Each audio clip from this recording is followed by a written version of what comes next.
Hello everyone, welcome back to another video. Today I just wanted to preview the big fight card that's happening in Monaco this weekend, because it is shaping up to be a very good fight card. A lot of 50-50 fights, a lot of fights that are quite intriguing to the neutral coming in. We'll start with the Monaco native Hugo Mikalev. Just reading an interview that he did with Monaco Life. He's the first Monegasque professional boxer in the Principality's history. His nickname is the French Prince of Monaco. He turned professional in 2021, fighting over 100 amateur bouts, and since then he hasn't lost a round, let alone a fight. 11 wins, 0 losses, 0 draws. He faces Island Show Macomb at the Salle d'Etoile. 10 rounds in the super lightweight division, and the IBF European title is on the line.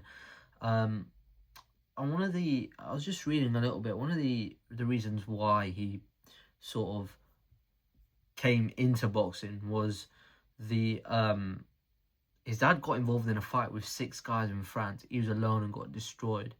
I was in the car and it was very traumatic. From that day on, I told him I wanted to protect him. And this was a guy who wasn't really sporty. He played tennis as well. So he's very unconventional. I mean, the fact that he's from Monaco and he's boxes and he's the first Monegasque boxer, I mean, fair play to him, but he's stepping up really. He's stepping up on Saturday night big time. I mean, Sean McComb lost on a split decision to Arnold Barboza Jr. And Arnold Barboza went on to beat Jack Catchell, who then Jack Catchell beat Echo Esserman. So I mean, there's quite a lot on the line. Because Mikalev is fighting in front of his hometown. The Prince of Monaco will be there to watch him, so he'll be expecting big things.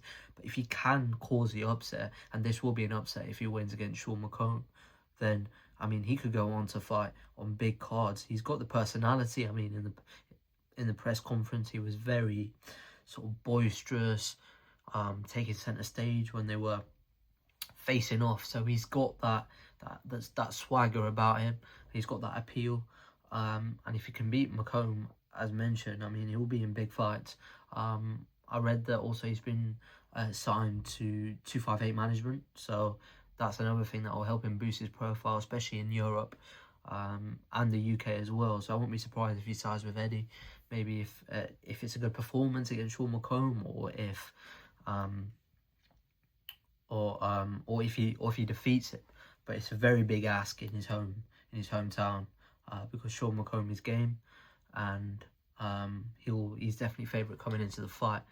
And we're moving on to Johnny Fisher against Ivan Balaz. I mean, Ivan Balaz is a new opponent that they got. His old opponent withdrew from that fight. He's 7-0. He's tall and wiry, but he's a big lump, and he's undefeated. So a very big test for Johnny Fisher, who of course is coming off that defeat, that disappointing defeat in his eyes to Dave Allen. He fought the wrong fight in that fight, and he paid the price for that. He really did. But new trainer, new gym, new surroundings, new team around him in Tony Sims. Tony Sims, of course, training the likes of Daniel Dubois, Conor Benn, Craig Richards. A very established trainer, and one that I think pairs well with Johnny Fisher. But I do expect Fisher to get the victory. Where does that leave him if he does get the victory? I mean, he's talked about becoming a British champion. So maybe that fight with TKV, but Dave Allen against TKV. There's a couple of good domestic fights that could happen, but he's got to get through Balaz, and I feel like he's got to do that with a point to prove, and to do that in emphatic fashion, considering what he's the path that he's got to get to this point. So a lot of eyes will be on Johnny Fisher, but I feel like he can get the job done. Conor Walker against Pat McCormack. This got a little bit tasty at the presser today. I mean, Conor Walker is a guy who would fight anyone, and he's very game. He comes forward. He doesn't stop. He might be out, and then I think he fought Davis in his last fight at Birmingham, and he just took one punch. I think it was a left hook to the head, and he's in this position now. But he was saying as well, like, he's been he's been written off quite a bit, but he's just stuck with it, kept going, kept believing in himself, and he's got to this position where he's fighting a very game Pat McCormack, 8-0, decorated amateur champion, Olympic silver medalist, and he's coming off a very good win in his last fight,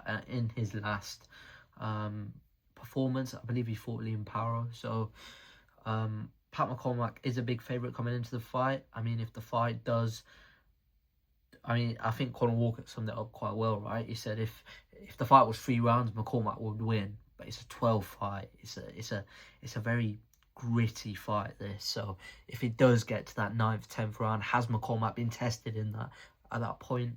I don't think so. Conor Walker, it seems like he comes alive in the latter stages of the round, in the championship round. So, you know, if McCormack ties, Walker comes forward, throws a crushing left hook. I mean, who knows in this sport? But one thing's for sure, the longer it goes, the more it'll favour Conor Walker. But maybe we might see something different from Pat McCormack. We might see him come alive. It might inflict something, and it might, you know, he might get to those rounds. He might prove to himself that he can beat Conor Walker. So another very good domestic fight in Monaco. Beatrice Ferreira against Elif Turhan. That's a very good fight. That's for the IBF World Female Lightweight title. Both fights look really game. Both undefeated fighters. Elif Turhan 10-0. Beatrice Ferreira 8-0. There've been talks about the winner maybe fighting Caroline Dubois, who today signed with MVP and is due to fight in 2 weeks on the AJ v Jake Paul card. So a very good women boxing fight, 2 pound for pound fighters, and ones that, you know, have, if they get past each other, they will be able to fight the likes of Caroline Dubois, who's, I mentioned, signed with MVP. Now, move a quick word on Shabazz Masood, Peter McGrail. This is likely to be a chess match between the two, both very technically gifted fighters. They were, of course, meant to fight, I think, earlier on in the year or late last year, but Masood picked up an injury. He's mentioned he's been in the gym, stayed in the gym, and despite his injury, so quite a lot of. But Peter McGrail is game as well, and this will be a very good test match for both of them. And yeah, just to closing thoughts on the card, I think it's great. I mean, from top to bottom, you've got very good fights, and one that I'm looking forward to, and we'll be tuning in on Saturday night.